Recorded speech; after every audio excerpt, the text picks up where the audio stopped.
Hey everybody, we're going to get right into today's topic. Today's topic is good for middle schoolers and high schoolers. So listen up if you have kids of those ages or you're in those grades. So let's talk about good grades. Good grades in middle school are important. I know that a lot of times we might think that it's not important, but it is important in middle school. Good grades in high school, very important. Each college looks at grades in a holistic way. They're going to look at all the things that you can bring to the table and how you are a match to this college. But in high school especially, they are going to look at your grades. In middle school, by 8th grade, and I've said this before on video, you really should try to be in a high school credited math by 8th grade. That would be usually algebra. I'm not sure what they call it in public school these days, but you need to aspire, if you're in middle school, to get to that point in 8th grade. Not all schools offer it. That's up to the school. But if possible, get to that point. Again, I spoke earlier saying that my son did not get into a high school math by the time he was in 8th grade, and it didn't seem to hurt his chances too much, but it just can't hurt too much. It can always help, not hurt.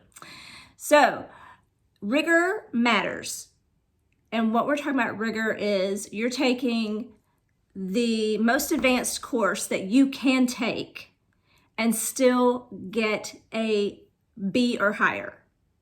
So rigor matters in universities and colleges because they don't want to see that you just skated by. Let's say in high school that you have the opportunity to take a AP math or an AP history, but you just know you're going to get an A if you just take the regular history class that's credited 4.0. I'll get an A in that.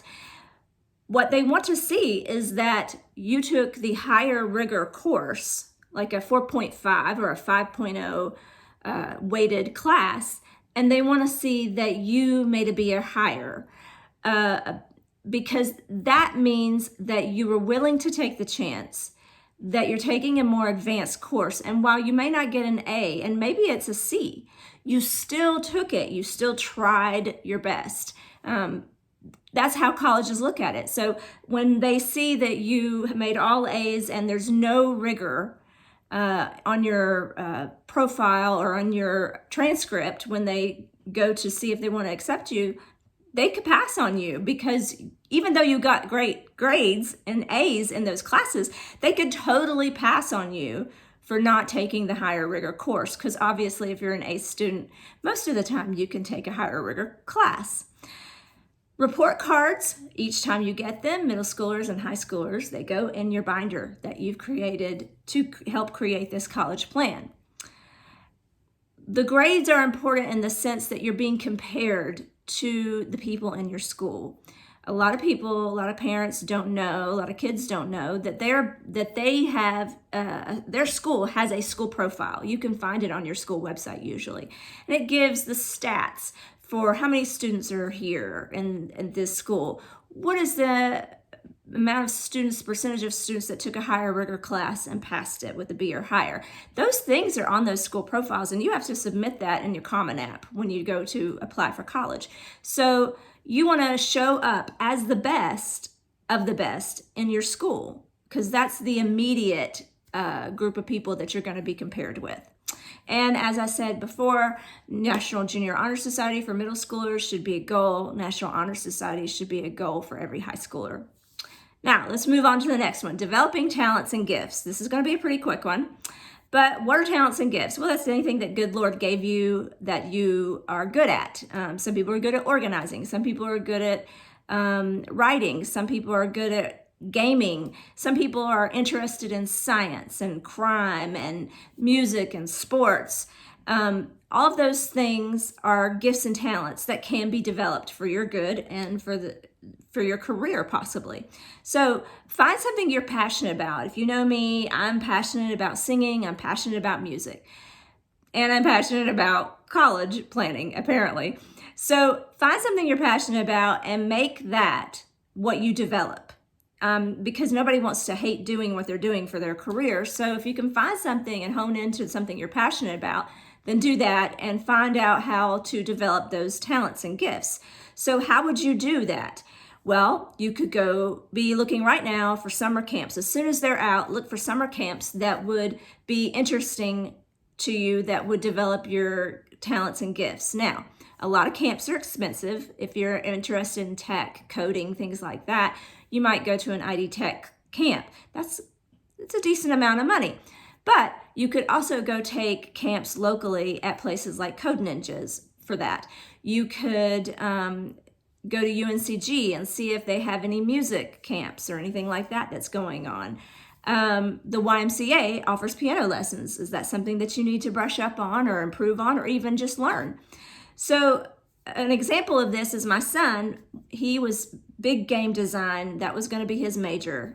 Game design was his major. And so he was looking for camps that he could develop and learn more about gaming and how to build that platform, that to make that game look interesting and things like that. So one of the ways he did this was he was Googling it, and one of the camps came up for George Mason University in Virginia, having a camp that he could apply to, and he could even get a scholarship to, that would make it to where he would spend a week on camp, and even 2 weeks was the option. We just did the 1 week. But 1 week on campus, he's on a college campus. Colleges see that you're on the campus. They love that. They love that you also were interested enough to actually come to their school to take that camp in the major that you're going to pursue. And it might not end up being the major you pursue, but it's definitely something you could pursue.